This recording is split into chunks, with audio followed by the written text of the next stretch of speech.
Don't worry, it'll be alright. Oh, there. Now, I've got a review to do. Oh, yes, you can help.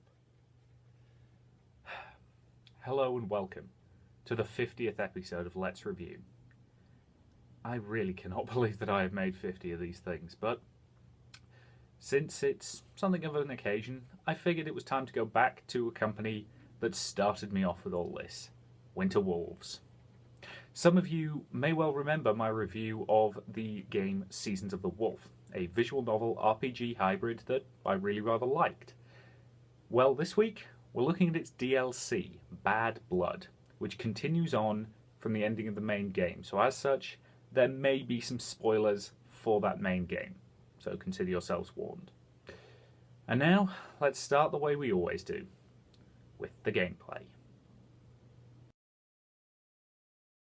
Since Bad Blood is DLC, it uses the same basic combat system as the main game. However, this time, you will never have more than 4 party members. The combat of Seasons of the Wolf in Bad Blood is much as it was in the main game.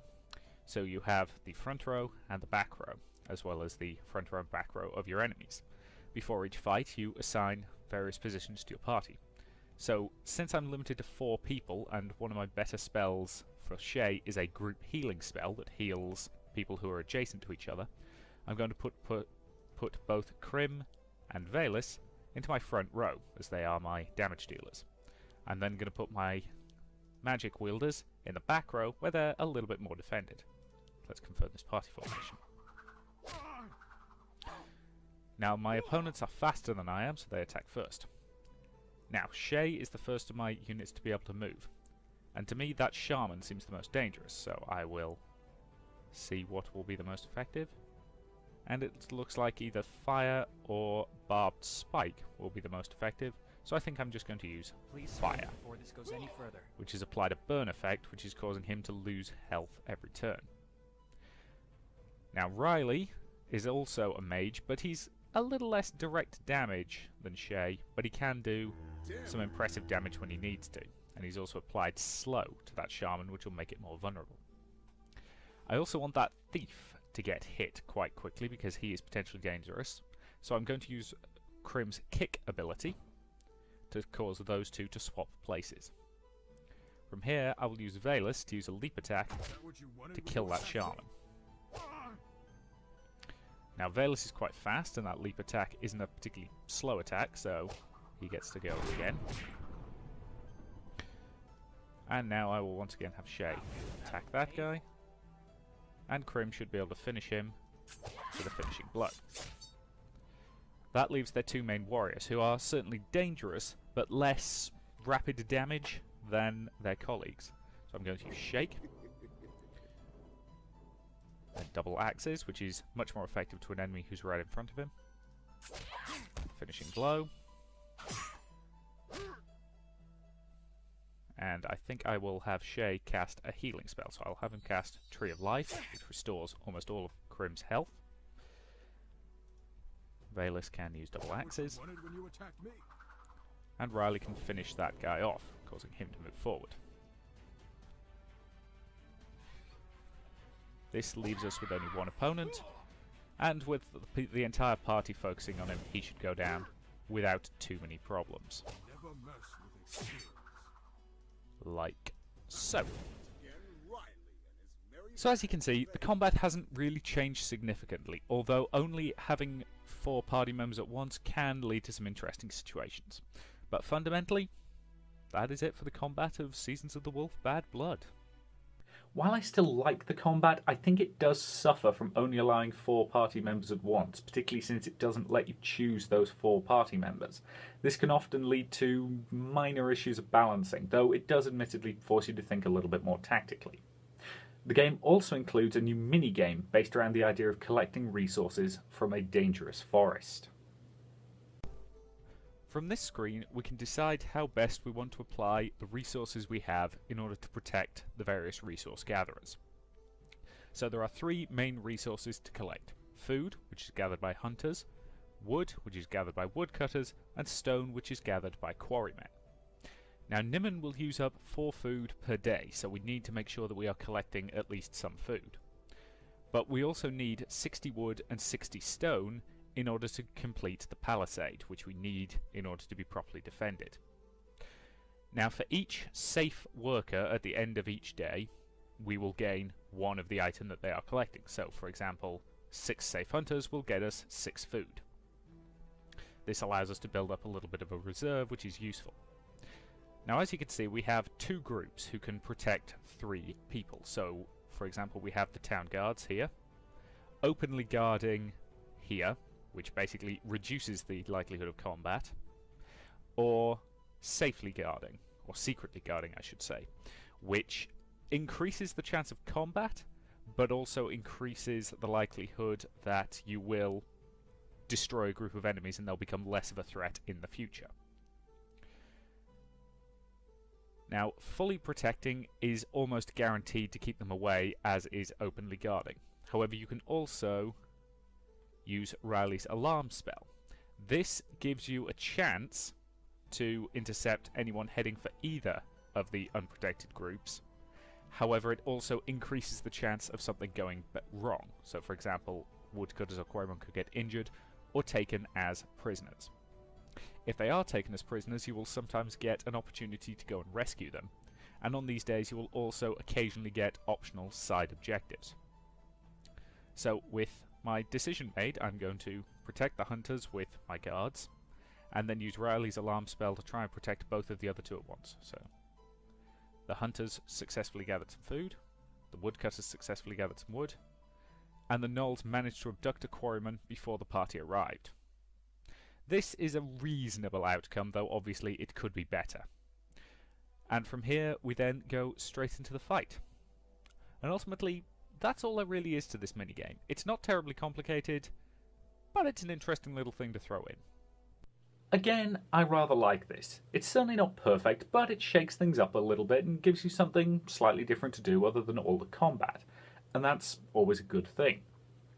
Overall, the gameplay of Seasons of the Wolf Bad Blood is pretty much the same as it's always been. It's always been good, and it's still good. But let's be honest, it's probably not the reason why you're actually buying this DLC. No, that would be for the story. The story of Bad Blood follows on from the ending of the main game, with Jariel revealing that he left something out of his previous telling of the story, something that he's ashamed of. From there, we return to the town of Nimon, or more exactly, to the forest surrounding it, where we find that the inhabitants of the town were driven out and have now been forced to rebuild before they are attacked by a large group of gnolls who are intent on taking them as slaves. Well, a reasonable plotline to hang the storyline on, I suppose. Our group of heroes ends up splitting into 2 smaller groups, with one group staying to protect the village, while the other ventures into the spirit world in search of aid. And as a result, whereas in the previous game you controlled one of the 2 twins and decided which you would control at the beginning of the game, here you alternate control between the 2 of them. 2 parallel storylines. Always tricky to do. You will often find that one ends up overshadowing the other. Yeah, that can happen, but here, honestly, it's pretty well balanced. It's certainly not perfect, but for the most part it definitely does work. Though I do find it kind of odd that in the main game, the story was definitely the weaker aspect, while the character interactions were really what sold it. Whereas here the story is an awful lot less meandering, but the character interactions are an awful lot weaker. An unusual shift in focus? I know. Riley in particular feels underused. I mean, don't get me wrong, his lines are still really funny, he just doesn't have that many of them. I would have liked to see more interaction between him and the other characters. And what's more, this DLC promises you a lot more interaction with your romance choice from the main game, which is certainly there, but there isn't that much of it. Certainly not in the case of the Shalassa romance track anyway.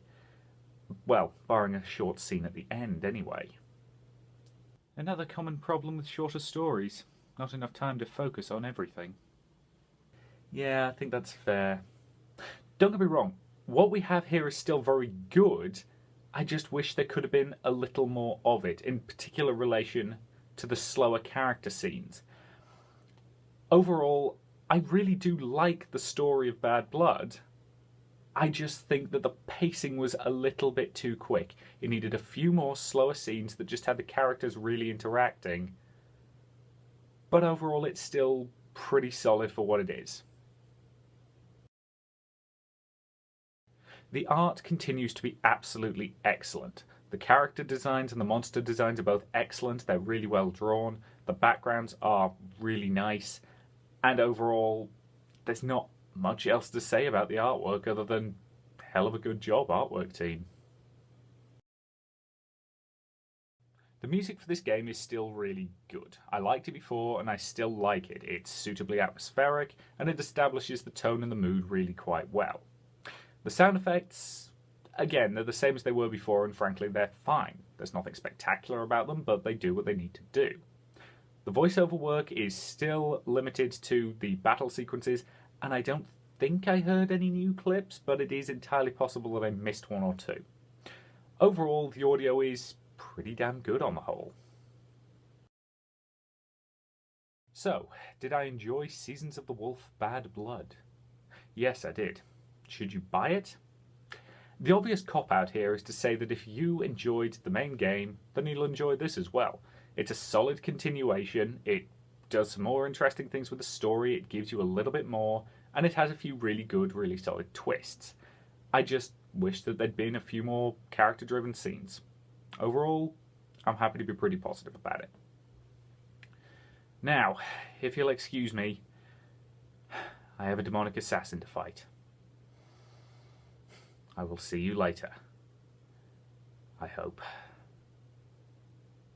You still don't have to do this. Yes, I do.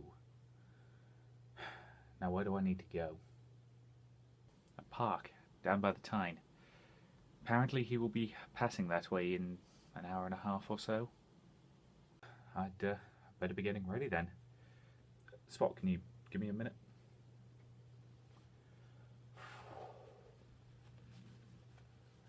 Do we know exactly what I'm looking for? No, but it should be reasonably easy to spot him. He'll be hiding his blade with a glamour, but Annie will let you see right through it. Well, I suppose that will help identify him. Richard. Martin, I've told you, I am doing this. Could you not at least wear heavier armour? I don't have time to learn to move in it, you know that. I will stick to what I know. Well, at least take the mask with you. I was planning to. For what it's worth, you were right about protecting my head. Oh, and keep an eye on Spot. I will. And good luck. I'll see you in a bit.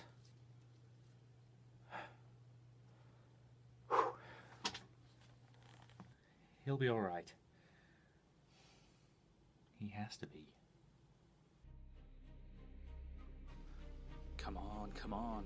Oh, where the hell are you? Martin, you better be right about this.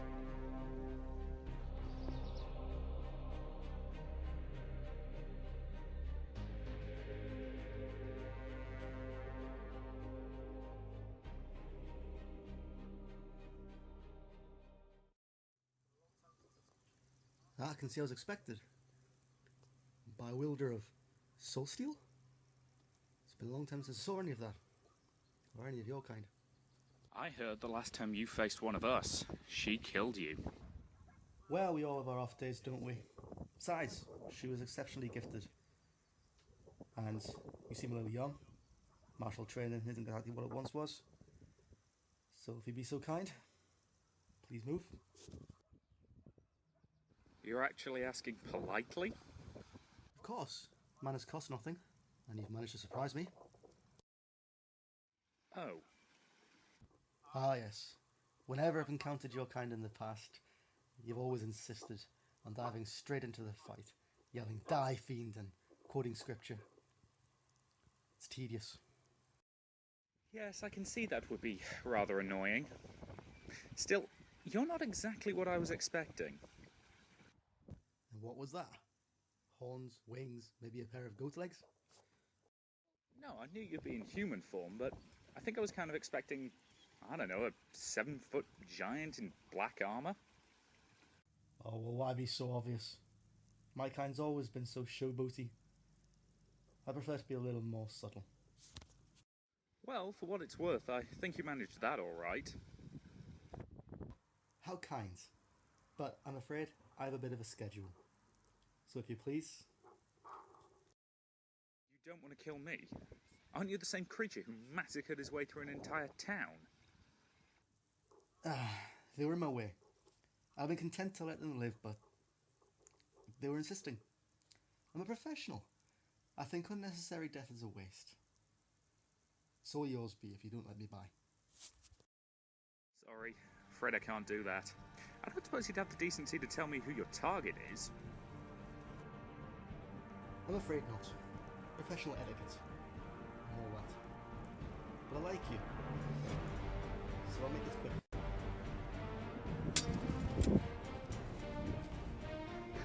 Is that the best you've got? You're a chatty one, aren't you? You're the one who's done most of the talking. I suppose. Can't blame you for indulging yourself.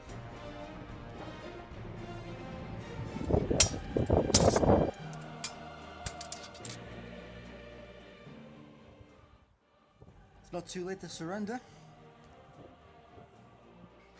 That's not gonna happen.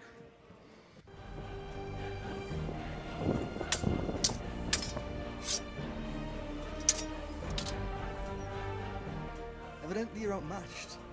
Why are you insisting? You dumb bastard, you haven't figured it out yet. I knew I couldn't beat you after the first exchange. But I don't have to beat you, moron. I just have to delay you. You're running out of time. And if you waste what little you have against me, I can't imagine whatever gives you your marching orders is going to be very happy with you. Even if you beat me, I still win.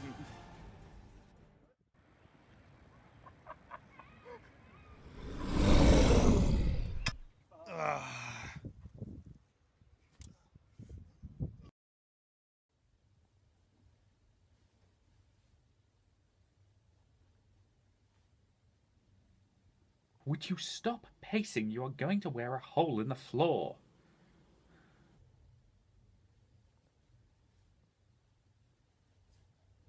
Look, I am still here.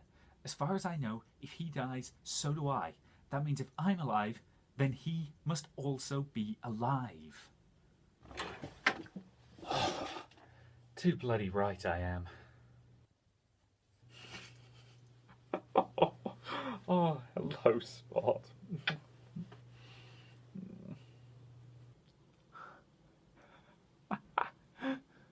You owe me a drink. No, you can't have one. Richard, how did you... Not now.